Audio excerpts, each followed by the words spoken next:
కొనుగోలు చేసినాం. రెండో విడతకు వచ్చినప్పుడు నేను చెప్పిన పెద్దలు ఉత్తమ్ కుమార్ రెడ్డి గారితో మాట్లాడి, అన్న దొడ్డు బియ్యం తింటలేరు, ఈరోజు గ్రామాలలో చైతన్యం వచ్చింది. రైతులు స్వయంగా 10 రూపాయలు ఖర్చైనా కూలికి పోయి ఉపాధి హామీ కూలీ చేసుకునే పేదలు కూడా ఈరోజు సన్న బియ్యంతో బుక్కడు అన్నం తింటుండ్రు. సన్న బియ్యం మనం ఇవ్వాలి. సన్న బియ్యం ఇవ్వాలి అంటే మన రైతులు సన్న వడ్లు పండించాలి. ఎందుకంటే తెలంగాణలో పండించే వడ్లు నాణ్యమైనవి, శ్రేష్టమైనవి. కానీ దొడ్డు బియ్యం పండిస్తే దొడ్డు బియ్యం తినే పరిస్థితి లేదు. మనము రేషన్ షాపులలో దొడ్డు బియ్యం ఇస్తే మళ్ళీ తిరిగి మిల్లర్లు కొంటుర్రు, లేకపోతే కోళ్ళ దానాకు పోతున్నాయి.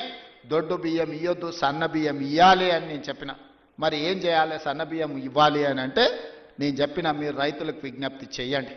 నేను చేస్తా, మీరు చేయండి. ఉప ముఖ్యమంత్రి గారు చేస్తారు, వ్యవసాయ శాఖ మంత్రి గారు చెప్తారు. రైతులకు సన్న వడ్లు పండిస్తే 500 రూపాయల బోనస్ ఇచ్చి ఆ వడ్లను కొంటాము.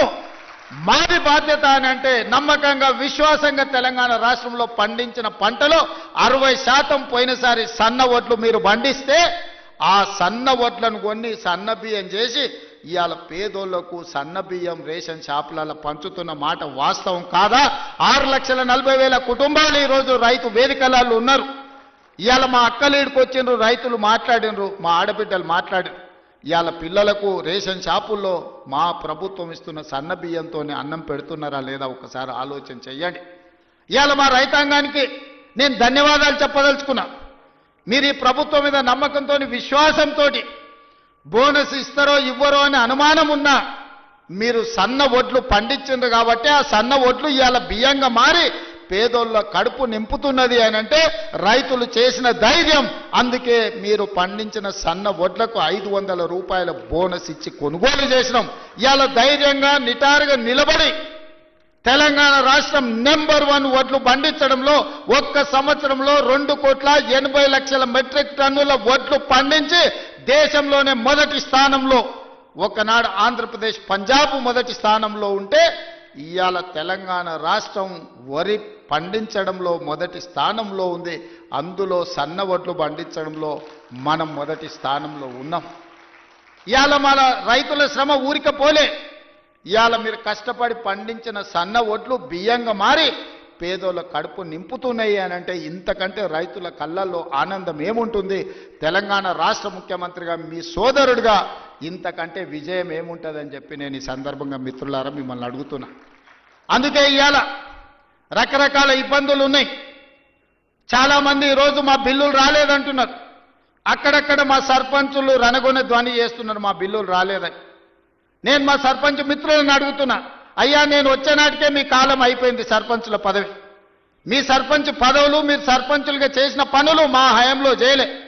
ఆనాడు మీరు పనిచేస్తే ఆనాడు బిల్లులు చెల్లించండి. ఆయన మీలాకటి బిల్లులు చెల్లించనివి 1,29,000 కోట్ల రూపాయలు నా నెత్తి మీద అప్పు మోపి పొయ్యిండు. మొయ్యలేనంత భారం, నడుము వంగిపోయే పరిస్థితి ఉంది. దాదాపుగా 60,000 కోట్ల రూపాయలు కాంట్రాక్టర్లకు బిల్లులు పెండింగ్ పెట్టిపోయిండు. ఉచిత కరెంటు బిల్లులు 20,000 కోట్లు విద్యుత్ శాఖకు పెండింగ్ పెట్టిపోయిండు. ఇట్లా చెప్పుకుంటూ పోతే ఫీజు రియంబర్స్మెంటు, షాదీ ముబారక్, కళ్యాణ లక్ష్మి ప్రతి దగ్గర దొరికిన కాడల్లా అప్పు చేసిండు, అందిన కాడల్లా టోపీ పెట్టిండు.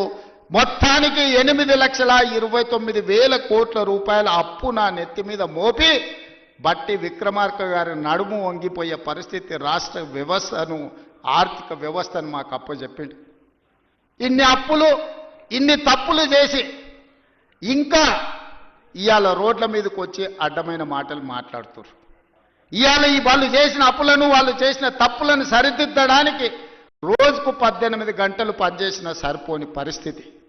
ఈ నేపథ్యంలో ఈరోజు సర్పంచులు ఒక పక్కన ఫీజు రియంబర్స్మెంట్, ఇంకొక పక్కన ప్రభుత్వ ఉద్యోగులకు పాపం 35 ఏళ్ళు కష్టపడి ఉద్యోగాలు చేసి వాళ్ళు దాచిపెట్టుకున్న పైసలు, వాళ్లకు రిటైర్మెంట్ బెనిఫిట్స్ ఇవాళ 12,000 కోట్ల రూపాయలు బకాయిలు పెట్టిపోయాడు. ఎవరైనా నమ్మకంగా ప్రభుత్వం దగ్గర పనిచేసి 35 సంవత్సరాల తర్వాత రిటైర్ అయిపోతే రిటైర్మెంట్ బెనిఫిట్స్ ఇవ్వాల్సిన పరిస్థితి ఈరోజు రాష్ట్ర ఆర్థిక వ్యవస్థ దెబ్బతిన్నది.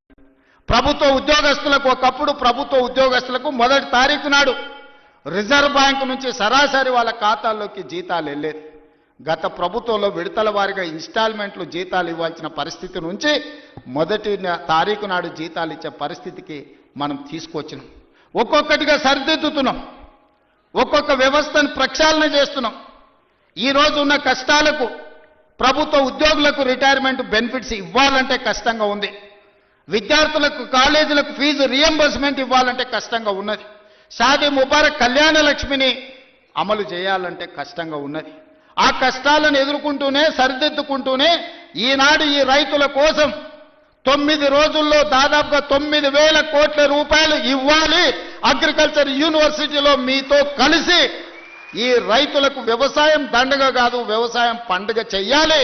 వ్యవసాయం అంటే 10 మందికి సాయం చేసే వృత్తి.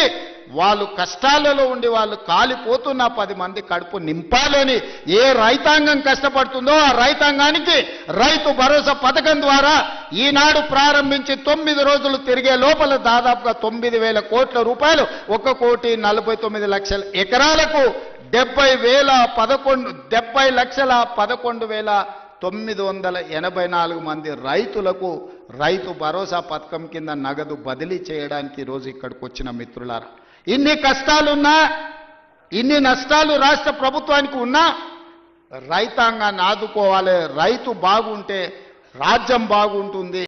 ఇవాళ రైతు చేతుల నగదు ఉంటే అప్పులోల చేతుల బలి కాకుంటాడు. అప్పులకు మిత్తిలకు ఇవాళ వెళ్ళి రైతు బలి కాకూడదన్న ఏకైక లక్ష్యంతోనే ఈరోజు ఈ కార్యక్రమాన్ని తీసుకున్నాం.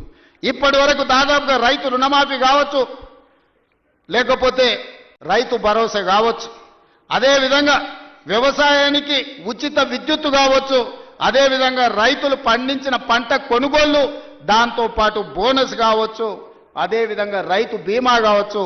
ఈ 18 నెలలల్లా కొనుగోలుతో సహా మొత్తం కలిపితే 1,01,728 కోట్ల రూపాయలు ఖర్చు పెట్టిన రాష్ట్రం తెలంగాణ రాష్ట్రం. ధైర్యంగా పైసకు లెక్క చెప్తా రేపు అసెంబ్లీలో. 18 నెలల్లో రైతులు పండించిన పంటకు గిట్టుబాటు ధరతో పాటు బోనసు, రుణమాఫీ, రైతు బీమా, రైతు భరోసా కలిపి 1,00,000 కోట్ల రూపాయలు ఖర్చు పెట్టిన ప్రభుత్వం, ప్రజా ప్రభుత్వం, మన ప్రభుత్వం. ధైర్యంగా గ్రామాలకు వెళ్ళి చెప్పండి. ఏ గ్రామంలో అయినా సవాలు విసురుదాం. ఆ 10 సంవత్సరాలలో వాళ్ళు చేసిన రైతు రుణమాఫీ ఎంత, ఒక్క సంవత్సరంలో మనం చేసిన రైతు రుణమాఫీ ఎంత. గ్రామ సభలు పెడదాం, గ్రామాలలో చర్చ పెడదాం. ఆనాడు వాళ్ళు పండించిన పంట కొనుగోలు చేయడానికి ఐకేపీ కేంద్రాలు తెరవకపోతే ఈరోజు 8,000 పైచీలకు ఐకేపీ కేంద్రాలు తెరవడమే కాదు, 48 గంటలు తిరిగే లోపల ఉత్తమ్ కుమార్ రెడ్డి గారు ఏ రైతు పంట అమ్ముకున్నాడో అతని ఖాతాలో నగదు బదిలీ చేయడమే కాదు, 500 రూపాయల బోనస్ ఇచ్చి ఇవాళ రైతుల ఆత్మగౌరవం పెంచే విధంగా ఈరోజు రాష్ట్ర ప్రభుత్వం ప్రయత్నం చేస్తుంది. ఆనాడు ధరణి పేరు మీద దోపిడీ చేస్తే, ధరణి కొంతమంది దోపిడీదారులకు చుట్టమైతే భూభారతి చట్టాన్ని తెచ్చి పేదలకు అండగా నిలబడి ఈరోజు పొంగులేటి గారు గ్రామాన గ్రామ సభలు పెట్టి రైతుల సమస్యల్ని పరిష్కరించే ప్రయత్నం చేస్తున్నాం. ఎన్నో చిక్కుముళ్ళు, ఎన్నో సమస్యలు అడుగు ముందుకు వెయ్యాలంటే ఒక చీకటి పరిస్థితి. అక్కడి నుంచి వెలుగు వైపు రాష్ట్ర ప్రభుత్వాన్ని, రైతాంగాన్ని నడిపించే ప్రయత్నం చేస్తున్నాం. అరే పిల్లగాడు కొత్తగా వచ్చిండు, కొంతకాలం సమయం ఇద్దామన్నా కనీసం విజ్ఞత లేదు. 10 సంవత్సరాలు పరిపాలించిన వాళ్లకు మొదటి రోజు నుంచే ఎట్లయినా పడగొడదాం, ఎట్లయినా ఇబ్బంది పెడదాం. విద్యార్థులు చచ్చిపోతే సంతోషంతో నృత్యాలు చేస్తారు, రైతులు చచ్చిపోతే సంతోషంతో వాళ్ళు ఇవాళ చేస్తున్నారు. ఎక్కడైనా బస్సు కింద పడేవారని చచ్చిపోతే వాళ్ళకు ఆనందమే, ఎక్కడైనా ఆహార కలుషితమైపోయి విద్యార్థులు చచ్చిపోతే వాళ్ళకు ఆనందమే, ఎక్కడైనా రైతు ఆత్మహత్య చేసుకుంటే వాళ్ళకి ఆనందమే. ఎందుకంటే వీళ్ళ చావుల పునాదుల మీద అధికారం అల్కగా ఎక్కువచ్చన్న ఆలోచన, దుర్మార్గమైన దురాలోచనతోటి ఈరోజు ప్రతిపక్ష పార్టీ పనిచేస్తున్నది. అరే కొంతకాలమైన సమయం ఇయ్యరా, సరిదిద్దుకోవడానికి అవకాశం ఉండదా? 5 ఏళ్ల కోసం ఎన్నికైన ఈ ప్రభుత్వం ప్రజల కోసమే పనిచేస్తుంది కదా. ప్రతినిత్యం మీ మధ్యలోనే ఉన్నాం కదా. ఎక్కడైనా ఫామ్ హౌస్లో పండుకున్నామా, ఎక్కడైనా దాచుకున్నామా? లేం కదా, మీ మధ్యలోనే ఉన్నా కదా. ఎవరు వచ్చినా కలుస్తున్నాం కదా. నేను కానీ మా మంత్రులు కానీ ఏ ఒక్క రోజైనా ఈ రైతాంగాన్ని కలవకుండా, మా ఎమ్మెల్యేలు గ్రామాలు తిరగకుండా ఎక్కడైనా ఉన్నారా ఈ 18 నెలల? గతంలో ఎప్పుడైనా ముఖ్యమంత్రి ఎన్నిసార్లు కనిపించిండు? లెక్కలు తీయండి. ఎన్నిసార్లు సచివాలయానికి వచ్చిండో మీరు చూడండి. ఈనాటి పరిపాలన చూడండి. అంతెందుకు టెలిఫోన్ ట్యాపింగ్ గురించి మీకు తెలుసు కదా, భార్యాభర్తలు మాట్లాడుకుంటే కూడా ఫోన్ లేని పరిస్థితి ఆయనలో ఉండే. ఇవాళ మమ్మల్ని బహిరంగ కూర్చి ఏమన్నా దూషించినా ఫోన్లలో మాట్లాడుకున్నా మీకు అందరికీ స్వేచ్ఛగా లేరా? ఫోన్లలో భయపడుతారు ఇప్పుడు మాట్లాడానికి. గతంలో ఎట్లుండే, ఇవాళ ఎట్లుంది? ఈ స్వేచ్ఛ 4 కోట్ల తెలంగాణ ప్రజలకు వచ్చిందా రాలేదా? తెలంగాణ ప్రజలు కోరుకున్నది స్వేచ్ఛ కదా, సామాజిక న్యాయం కదా, సమాన అవకాశాలు కదా. ఈనాడు కులగణన కావచ్చు, లేకపోతే ఎస్సీ వర్గీకరణ కావచ్చు. ఇవాళ మంత్రివర్గంలో 4 దళితులు, ఒక స్పీకర్, 5 మంది ఉన్నారు. ఆ ఒక ఏకలింగం ఉండే, ఆ ఏకలింగం ఉండే ఆ ప్రభుత్వంలో. ఇవాళ ఈ వేదిక